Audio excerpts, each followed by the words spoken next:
Ce bassin constitue un grenier important pour les 4 pays, mais paradoxalement qui est aujourd'hui agressé compte tenu de plusieurs constats.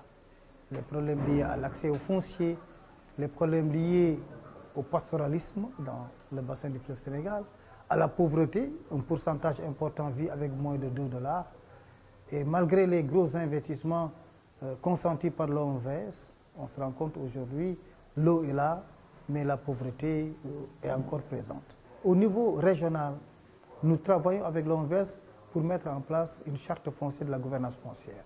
C'est les expériences locales, les outils locaux qui ont enrichi les débats au niveau national et partant aussi des acquis au niveau national, une plateforme régionale autour de l'OMVS a été mise en place et nous sommes en train de discuter avec l'OMVS pour essayer de voir comment mettre en place ce projet de charte que je viens effectivement de préciser. Je pense que l'adoption de cette charte à côté de la charte des eaux permettra d'inverser les tendances et enfin de réaliser la sécurité alimentaire dans le bassin du fleuve Sénégal. Tel est l'objectif du projet. Oui, je pense qu'on puisse être vraiment très satisfait avec le projet. Non seulement parce qu'on a vraiment obtenu tout ce qu'on s'attendait, donc on a bien mis en œuvre toutes les activités, mais que finalement on a vraiment dépassé même les résultats qu'on pourrait s'imaginer au début du projet. C'est-à-dire il y avait des cas ou des pays où on ne s'imaginait pas qu'un dialogue pourrait aller si loin et vraiment qu'il pourrait y avoir des structures qui travaillent d'une façon collaborative sur le foncier avec justement des perspectives de l'avenir et qui se sont réunies de façon continue déjà pendant ces 3 ans et demi de mise en œuvre.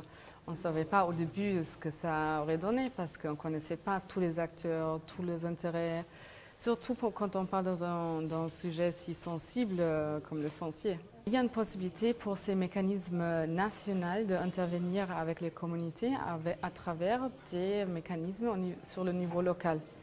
C'est-à-dire il y a Bogué en Mauritanie, Caille au Mali et Podor au Sénégal. Et il y a aussi des discussions qui ont commencé dans d'autres communes ou d'autres régions. Et ces mécanismes donc, sont vraiment ancrés au niveau local. Et donc c'est vraiment avec les représentants de la société civile, des groupes vulnérables, des communautés qui sont représentés ou même rassemblés dans ces mécanismes. Et donc à travers ces mécanismes, de les porter aussi à des projets régionaux entre 4 États. Et donc de participer dans un projet qui a été aussi déclenché entre autres par le projet, un projet d'une charte foncière au niveau vraiment régional. Et en considérant en particulier dans la zone du bassin du fleuve Sénégal. Nous avons, en collaboration avec la FAO, nous avons pensé à mettre en place une charte, la charte du foncier. Cette charte, elle prend en considération des problèmes qui sont posés, des problèmes des agriculteurs, des problèmes des investisseurs privés et des locaux. Et on doit tenir compte aussi des problèmes des villageois, ça veut dire impliquer les agriculteurs et les paysans. Bon, pour tout ce que nous allons faire. Bon, ce sera une garantie pour les investissements à long et à court et à long terme.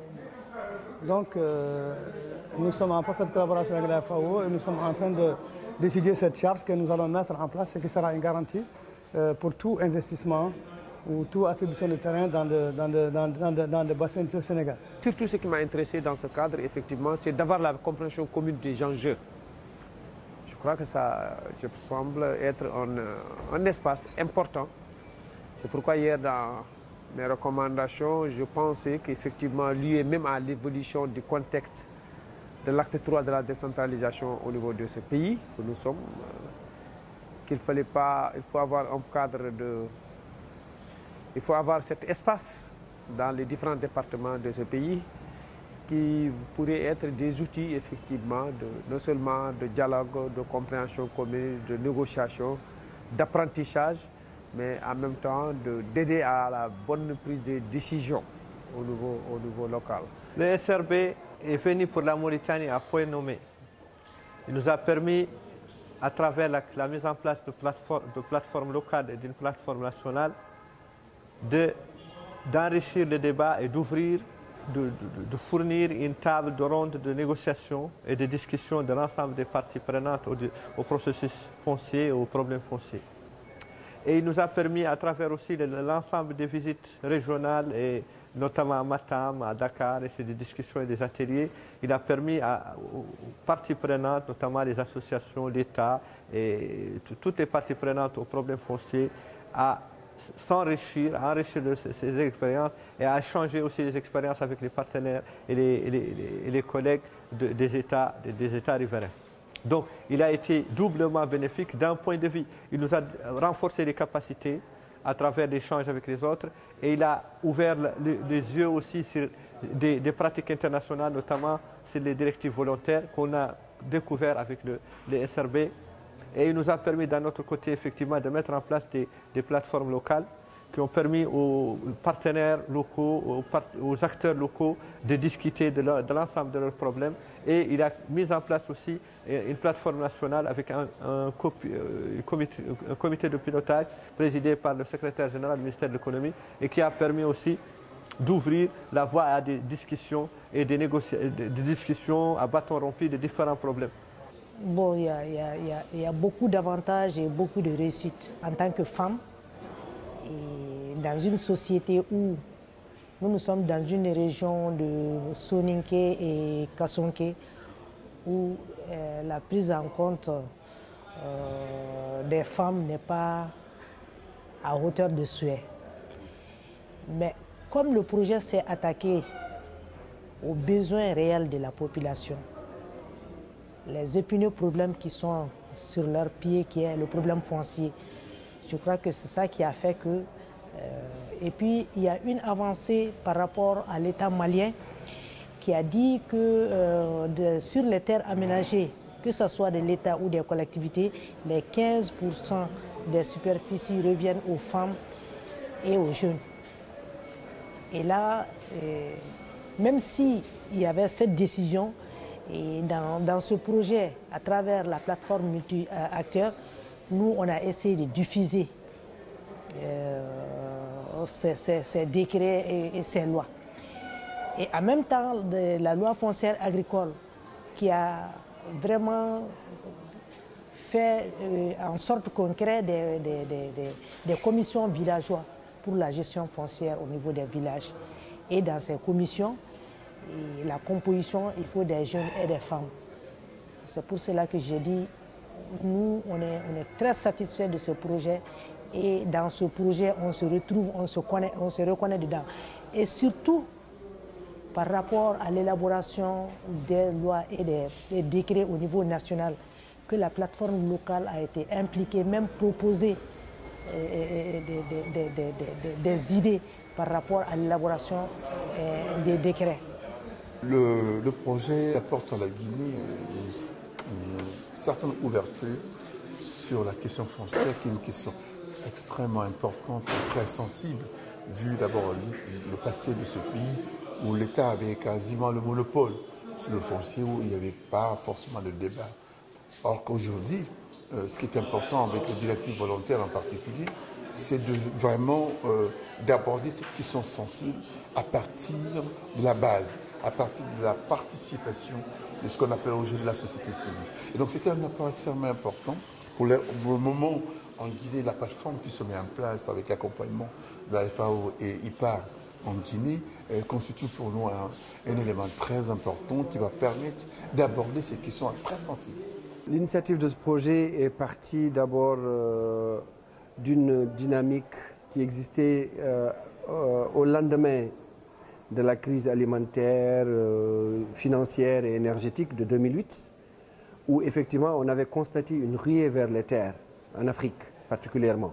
C'est dans ce cadre qu'avec le CSA, les directives volontaires ont été lancées par la société civile, par les gouvernements, par tous les acteurs, le secteur privé, etc.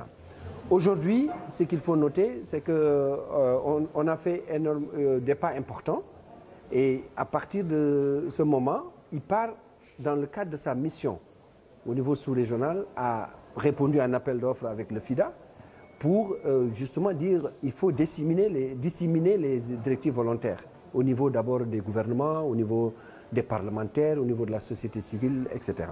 C'est dans ce cadre que nous avons eu un premier projet avec le FIDA. Donc IPAR a sollicité et a mis en œuvre en Gambie, en Mauritanie, au Mali et au Sénégal.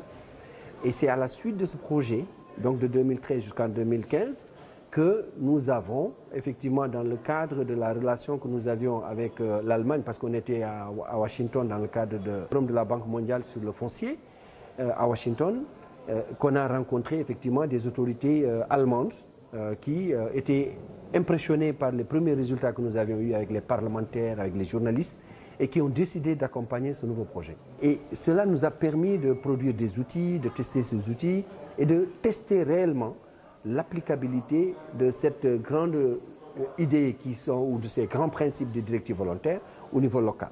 Et vraiment, ça nous a permis aujourd'hui de créer un dialogue multi-acteurs, un espace de débat, de rencontres, d'échanges où les jeunes sont impliqués, les femmes sont impliquées, toutes les catégories d'acteurs sont impliquées.